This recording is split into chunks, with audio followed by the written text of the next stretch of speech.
Hello, and welcome to this week's CEO Letter. This week, I want to go over breaking down a sentence into smaller parts. And one thing that I see a lot is clients who see a sentence and they're confused by the sentence, and so they just kind of throw up their hands and walk away. And there's a tip for dealing with those kinds of confusing sentences, and that's what I wanted to go over today. Usually sentences are confusing for one of two reasons. One is because they use difficult vocabulary, or another is because they're very long and people are getting kind of lost in those sentences. And so I wanted to show you two examples today. One, this first example, this is a Martin Wolf article from a week or two ago. And Martin Wolf columns, the sentences are usually pretty short and easy to understand, but sometimes the vocabulary is pretty advanced. Like this first sentence, charismatic politicians entice disillusioned people into giving them support. And so a lot of clients, they'll run into words like charismatic and disillusioned, and they just kind of get intimidated by those words.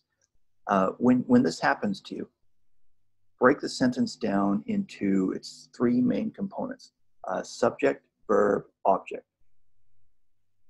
In this case, the subject is politicians, the verb is entice, and the object is people.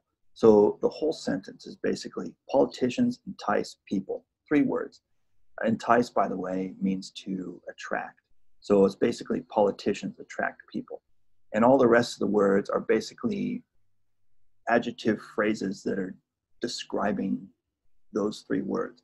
Like, for example, charismatic describes politicians. Disillusioned describes people. Giving them support describes, what the politicians are attracting the people to do. So anyway, if you run into big fancy vocabulary, break the sentence down into subject, verb, object, those three parts. That same trick works for longer sentences.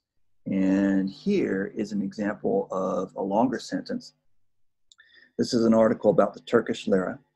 And there's a sentence: only the Argentine peso, heavily sold on fears of a return to power for Cristina Fernandez de Kirchner, the former leftist president, has done worse. And a sentence like this will typically be intimidating because it's long and there are a bunch of nested phrases and it's hard to figure out what's what. It's hard to figure out what the person's talking about.